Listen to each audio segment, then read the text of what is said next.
This video, shot by terrified civilians, shows ELN rebels knocking down doors in the village of San Pablo, close to the border with Venezuela, as the guerrillas searched for and executed former rebel fighters on Thursday.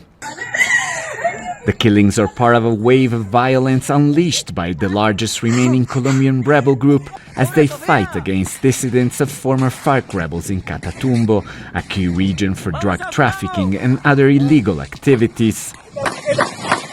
The operations left at least 25 people dead in less than 24 hours, many civilians. In a post on X early on Friday, President Gustavo Petro said the ELN actions in Catatumbo are war crimes and that the group has no will for peace.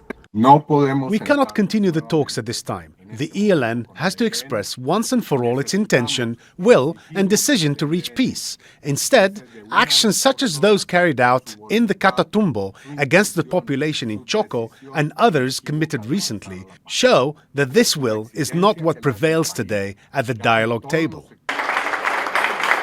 Peace negotiations with the ELN began in 2022 after Petro took power, and as he launched an ambitious policy of negotiations with all armed groups in the country known as total peace. But despite an auspicious start, the talks have suffered numerous setbacks. And let's see if... Security analyst Elizabeth Dickinson says just days prior to the attacks, the Colombian government formally asked the ELN for concrete demonstrations of goodwill.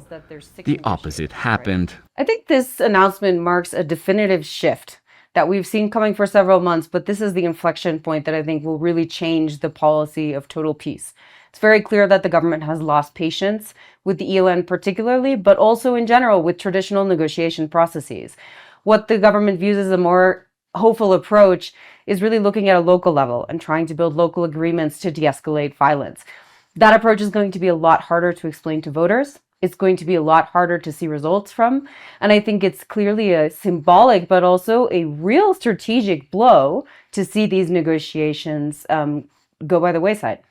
Many fear that this crisis could provoke an all-out confrontation along the border that could spill to other areas with similar dynamics, and the feeling that the policy of total peace has so far failed to produce strong security results, often instead strengthening the hand of armed and criminal groups.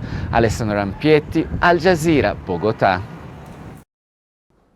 Make sure to subscribe to our channel to get the latest news from Al Jazeera.